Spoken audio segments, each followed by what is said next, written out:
Came all the way with a group from Amboy. They trekked these slippery baby oil filled roads and made it down here. And I would say more. I really want to riff on my guy's name right here, but I don't even think I have to. Let's get it for Bear Love. So, with Bear Love, if you look me up on YouTube, it's Bear Love Comedy, because if you look me up on YouPorn, that's what he was talking about. That means a big, hairy gay male. And I just found that out in Philadelphia, because I was performing in the neighborhood. And they were like, we don't have bears, but I hear you guys have bears in Michigan. And I do. My name has been Bear for a long time. My dad likes to remind me that I gave you that nickname, not the hippies. So I've had the nickname for a long time, even when I was 8 years old. We were camping up in, Gun Lake in Michigan. And my mom's from the south, so she's very loud.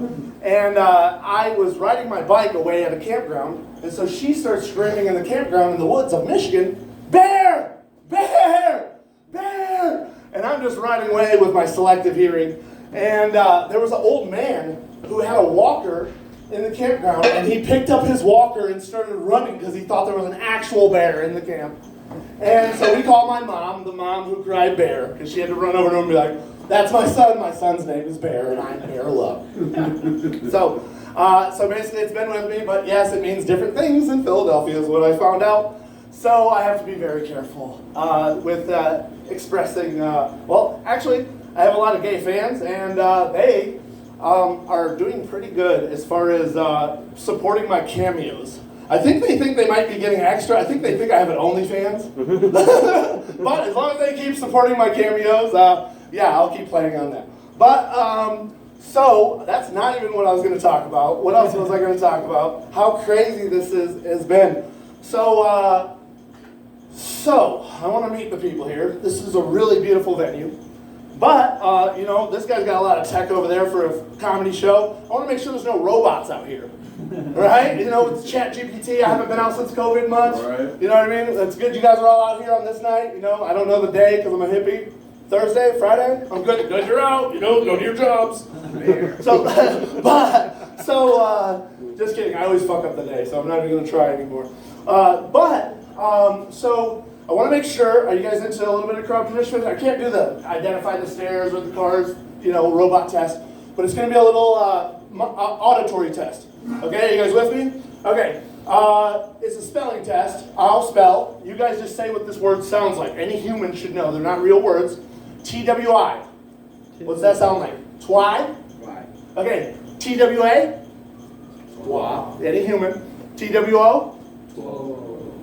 Two. Human. He's the only human, actually. Damn it. Robots, get out. Two. 12. All right. Warm up the car. Robots are out. All right, so just kidding. Actually, I'm not smart enough to know who's a robot or not. We're from Michigan State. The Spartans is our mascot. Do you remember 300, the movie? Yeah. I identified with that warrior mentality because I was 300 out of 305 in my graduating class.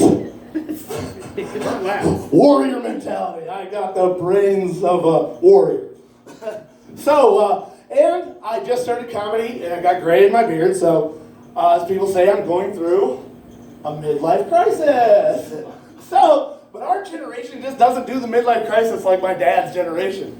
My dad got a Corvette.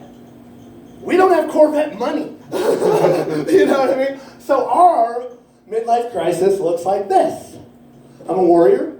So our midlife crisis looks like a 40-year-old who wished he'd joined the military at 20, but his knees aren't there anymore.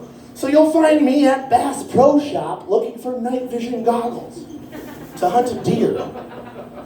All right, Bear, if you need night vision goggles to hunt a deer, you are not the warrior we need. All right, okay, so that's a midlife crisis. The Boogaloo Boys, yeah, so the preppers, you know what I mean? That's a midlife crisis. Just join the military or get married, okay? But the thing is I'm not just picking on the single guys. The single girls are going through their midlife crisis too. We got the 30-year-old who should be trading recipes with the other moms at work or at school, but instead, this weekend, she got her head shaved. That's a girl's midlife crisis in my generation. We don't have Corvette money. We don't have open a beauty salon money. We have shave my whole fucking head like Britney Spears. Damn. And maybe put a tattoo on there. Get a head tattoo this weekend. That's real. That's a midlife crisis for girls. And I'm not picking on G.I. Jane. You know, I did the night vision. You know, I'm not picking on her. Why do we want these identities? Okay, so I'm picking on the couples too. They're not aging in the right midlife crisis for couples. You guys met each other at 18. Homecoming, king and queen. You guys have been high school sweethearts. Now all of a sudden last week you guys were in an open relationship on Facebook? You guys grew old and fat together and now you're in an open polyamorous relationship. Gross. So just stay with your man. Again. So I feel like we've lost some things though. I don't know when the light is on. Am I close? Close. So basically I feel like we've lost some things since my grandma's generation. They called that so I travel to San Francisco a lot. I like the 49ers. We got some Florida fans in here. Yeah. But the 49ers, the golden era of America was the 1950s. When my grandma was proposed to by my grandpa, a famous song was Gene Kelly, I'm Singing in the Rain. I'm singing in the rain. You know, he was in his suit, just getting it. Now, if you see somebody in San Francisco today singing in the rain, are they doing good? Or are they under the influence of methamphetamine? Yeah, we've lost something today. All right, I'm just saying, America's golden era. Now, one more thing, because you can look at the art. Right now, the economy's not there, so art is booming because people want to be entertained. So you can look at the art of 1952, Doris Day. Que sera, sera, whatever will be, the future's not out. So if you hear somebody in San Francisco singing Que sera, is it a good thing? Or they might be in foreclosure. Whatever will be, que sera. That's my time. I love you guys. I love Kokomo. Thank you.